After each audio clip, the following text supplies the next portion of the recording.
You open the mailbox on September 26, 2008. You are a middle-class homeowner in Seattle. You bought the house in 2005. Fixed-rate mortgage, no missed payments. 11 years into your career, everything feels stable.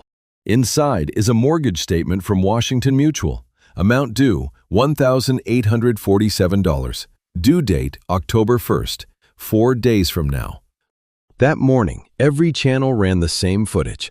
Washington Mutual branches with darkened signs, employees carrying boxes, the largest bank failure in American history.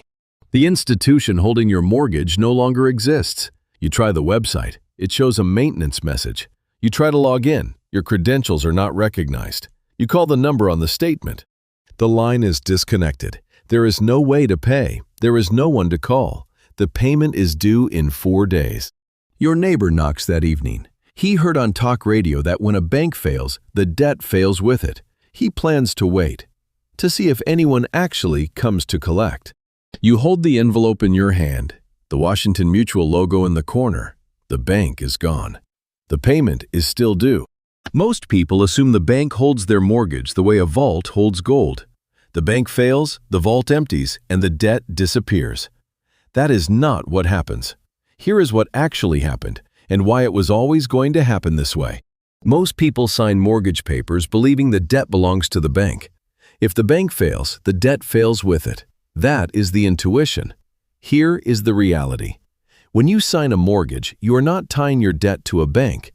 You are creating a promise that can move. That promise, the mortgage note, is a legal instrument that can be transferred to another institution without your knowledge or consent. The bank that gave you the loan does not truly own your debt. It holds the right to collect your payments. That right can be sold, seized, or transferred at any time. The note moves, the obligation follows.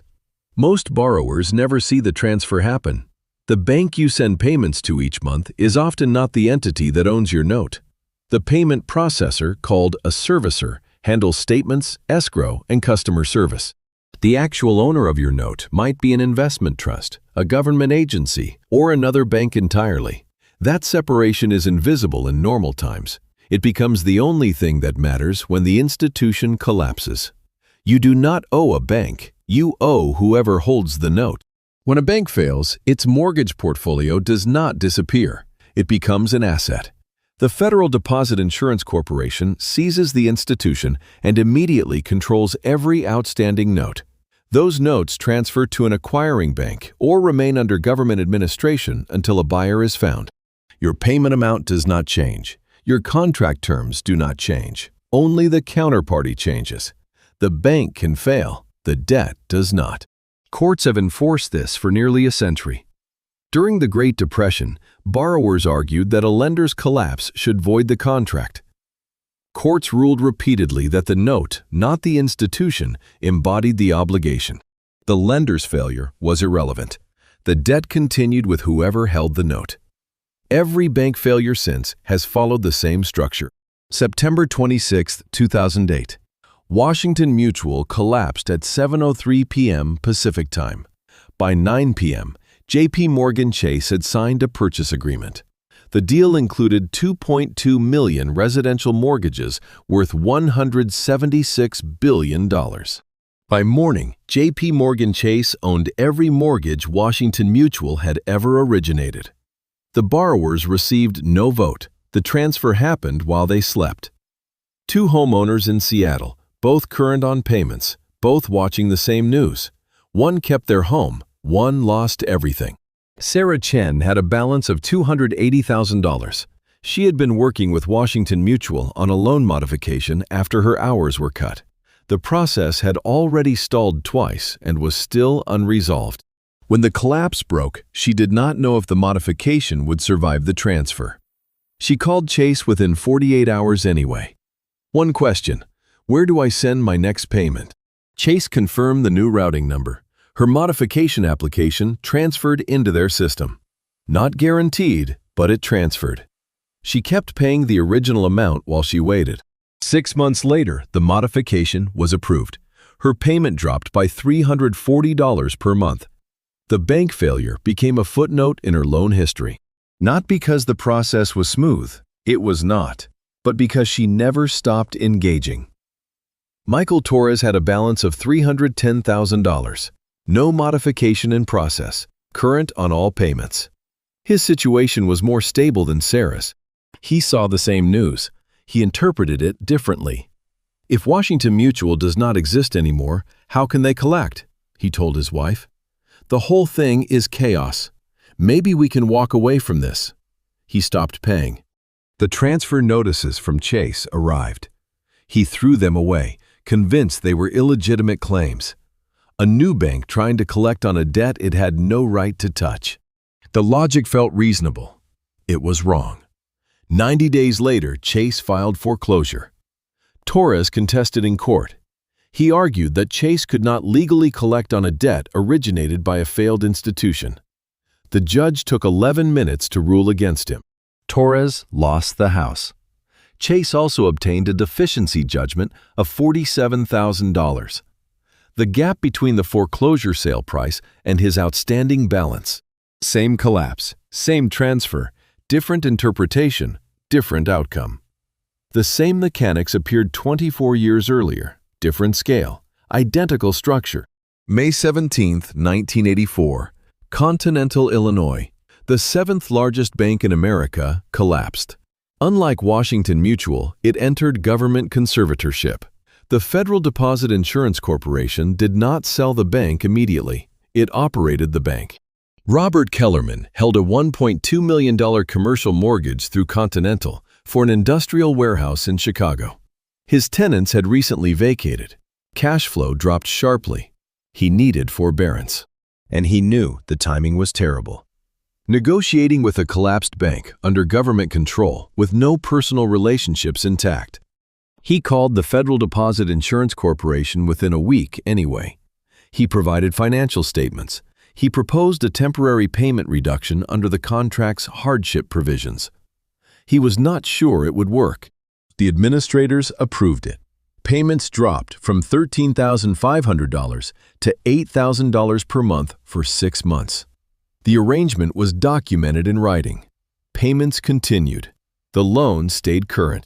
It was not easy. Kellerman spent 3 months finding new tenants while navigating a bureaucracy that had no memory of prior conversations.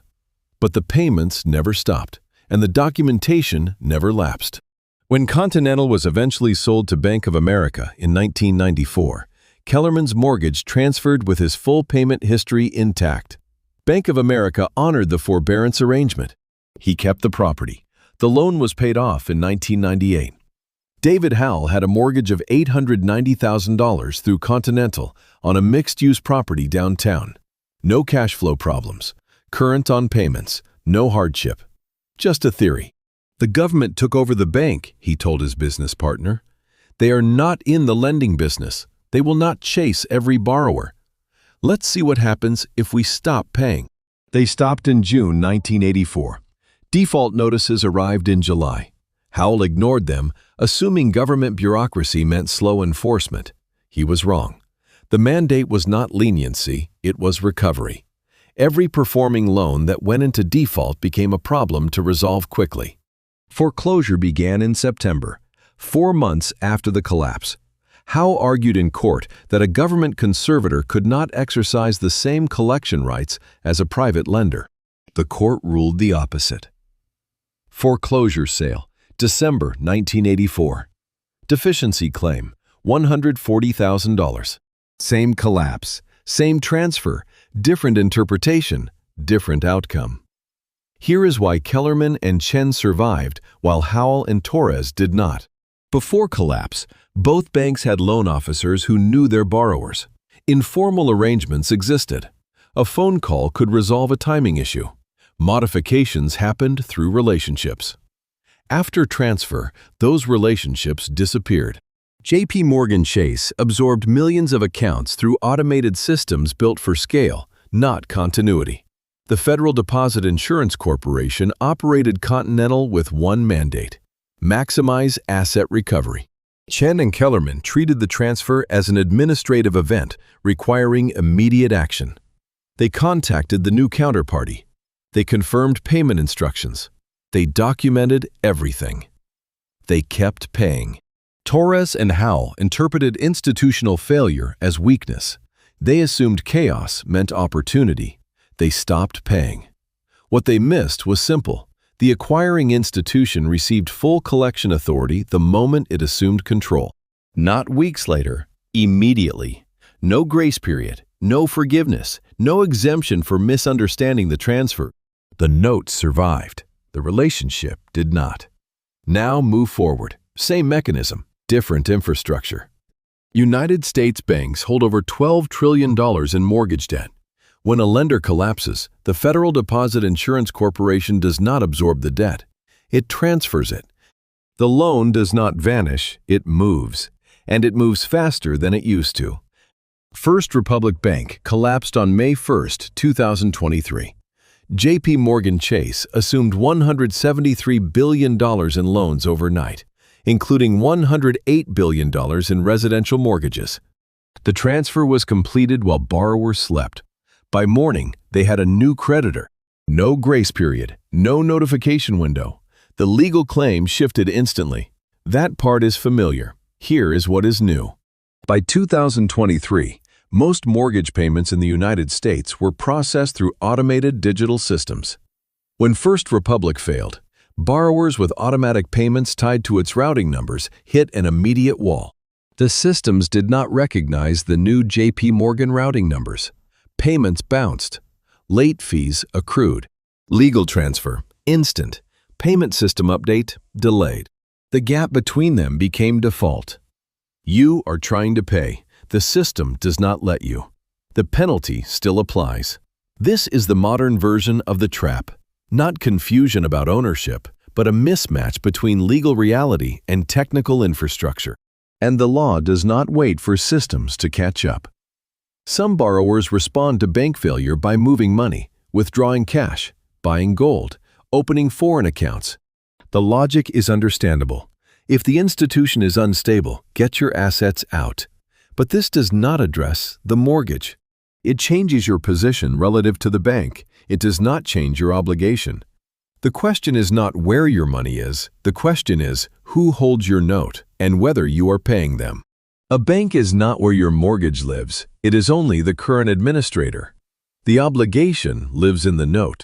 When the institution fails, the administrator changes. The note does not. The obligation transfers with it, intact, enforceable, immediate.